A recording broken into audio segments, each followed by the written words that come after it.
الحمد للہ رب العالمین والصلاة والسلام علی اشرف الانبیاء والمرسلین سیدنا و مولانا محمد وعلی آلہ وصحبہ اجمعین. بسم اللہ الرحمن الرحیم. انسان کی زندگی میں کئی ادوار گزرتے ہیں، اور اسپیشلی اگر وہ انسان ایک مسلمان ہے تو ایمان کا، اسلام کا، دین کا ایک معنی ہے، ایک مفہوم ہے، یا اس کی انٹرپریٹیشن ہے، وہ اس کے دل پہ مختلف قسم سے ظاہر ہوتی رہتی ہے، کچھ سیزنز کے بعد، کچھ ادوار کے بعد.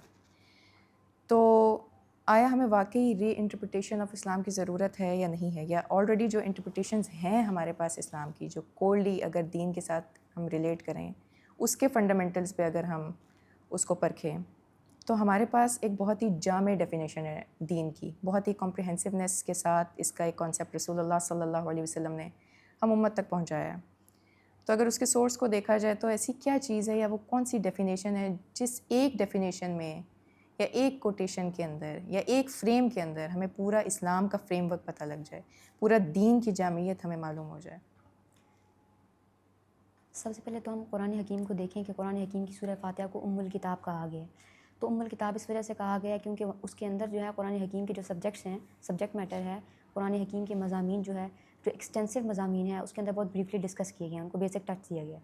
اسی طرح اگر ہم حدیث کی طرف آتے ہیں تو دین اسلام کی جامعیت کے حوالے سے جو کمپریہنسو پکچر اسلام کی، دین کی ہمارے سامنے پیش کی جاتی ہے، وہ جو ہے حدیث جبریل سے پیش کی جاتی ہے، جس کے اندر جو ہے رسول اکرم سرور عالم صلی اللہ علیہ وسلم کے پاس جبریل امین آتے ہیں. حدیث کا کچھ ٹیکسٹ اس طرح ہے: بینما نحن جلوس عند رسول اللہ صلی اللہ علیہ وسلم اطلع علینا رجل شدید بیاض الثیاب و شدید سواد الشعر. صحابہ کہتے ہیں کہ ہم حضرت عمر نریٹ کرتے ہیں کہ ہم رسول اللہ صلی اللہ علیہ وسلم کے پاس بیٹھے ہوئے تھے کہ وہاں پر جو ہے ایک بندہ آیا. تو اس کے بارے میں وہ پراپر ڈسکرپشن دی ہے کہ لا یعرفہ منا احد، کہ ان میں سے کوئی بندہ بھی ہے، نو ون ریکگنائزڈ ہم امنگ اس، ان کو کوئی پہچانتا نہیں تھا. تو اس کا مطلب یہ ہے کہ وہ نان نیبرنگ تھے، کیونکہ کوئی بندہ ان کو پہچانتا نہیں تھا.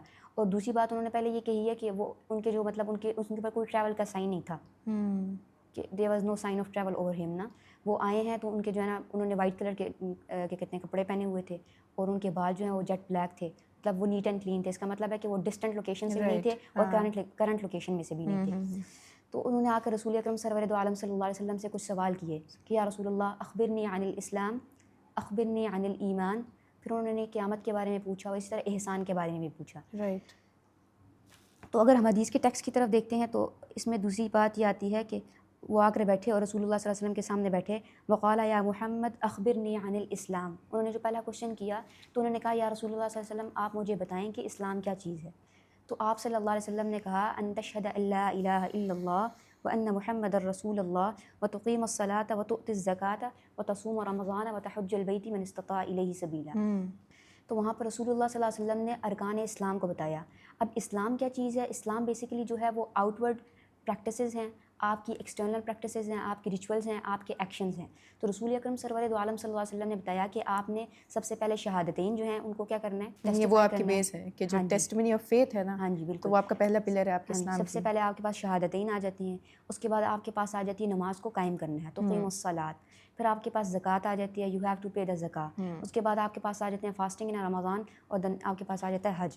تو یہاں پر قرآن حکیم میں جو ہے نماز اور زکوٰۃ کو جو ہے نا ساتھ ساتھ ذکر کیا گیا، اقیموا الصلاۃ وآتوا الزکاۃ، اور بہت زیادہ ذکر کیا گیا، ایکسٹینسولی ذکر کیا گیا. تو وہاں پہ اس کا مطلب یہ ہے کہ نماز جو ہے وہ ایک بدنی عبادت ہے، اور ان دونوں کا مقصد جو ہے وہ تزکیہ ہے، آپ کی جو آپ کی ذات سے متعلق تزکیہ. پھر آپ سے متعلق جو سب سے قریب ترین چیز ہوتی ہے وہ آپ کا کیپٹل ہوتا ہے، آپ کا مال ہوتا ہے، آپ کا سرمایہ ہوتا ہے. تو آپ اس کو کیسے کلینزنگ کریں گے ان دونوں چیزوں کی؟ تو اپنی ذات کی کلینزنگ کرنی ہے، پھر اپنے جو آپ کی ویلتھ ہے اس کے حوالے سے جو ہے نا آپ نے اس کے کیا پرسپیکٹیو رکھتے ہیں دین اسلام کے حوالے سے، تو اس کی زکوٰۃ جو ہے اس کے حوالے سے آپ کو جو ہے نا پروپیگیٹ کرتی ہے. یہ دو چیزیں آ گئیں. اس کے بعد آپ کے پاس روزہ آ جاتا ہے، اور پھر آپ کے پاس حج آ جاتا ہے. روزہ کیا چیز ہے؟ روزہ ہے کہ آپ نے اپنی انفرادی زندگی کے اندر، اپنی انڈیویجول لائف کے اندر اپنی ڈیزائرس کو ڈسپلن میں کیسے لے کر آنا ہے. پھر جب آپ کی ڈسپلن، آپ کا ذات ڈسپلن میں آ جاتی ہے، آپ سوسائٹی کے رولز اینڈ ریگولیشنس کو سمجھنا شروع کر دیتے ہیں، آپ اپنی ذات کے اوپر اللہ کے نظام کو قائم کر لیتے ہیں. تو یہاں سے جو ہے نا پھر جب روزہ ختم ہوتا ہے تو پھر حج شروع ہو جاتا ہے. پھر وہ ایک عالمی قربانی ہے. آپ جب جاتے ہیں تو آپ ایک گلوبل وے میں جا کر جو ہے نا اپنے آپ کو ایک قربانی کے عنصر میں لے کر آتے ہیں. پھر ایک اس کے اندر ایک سیکریفائس کا پھر کیا کہتے ہیں ایک ایسنس شامل ہوتا ہے. آپ اپنے مال کو بھی قربان کرتے ہیں، آپ اپنی ذات کو بھی قربان کرتے ہیں. اور ایک روزہ تو ایک شارٹ ٹائم اسپین کے لیے ہوتا ہے، لیکن حج کا ایک لمبا ٹائم اسپین ہوتا ہے.